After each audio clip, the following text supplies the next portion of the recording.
Rhythms of Indus.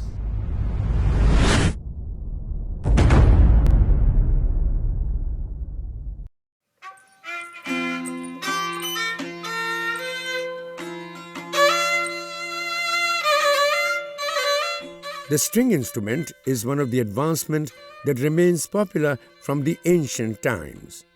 Its influence over the man of world is well described in the folk tales.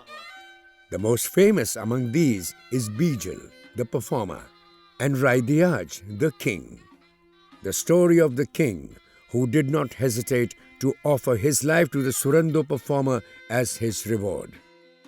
Since great poet Shah Latif has referred to this tale movingly.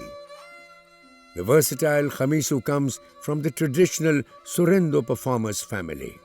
The instrument is traditionally entrenched in the lower Sindh. Ladies and gentlemen, your cheers, Khamiso Mir Bahar.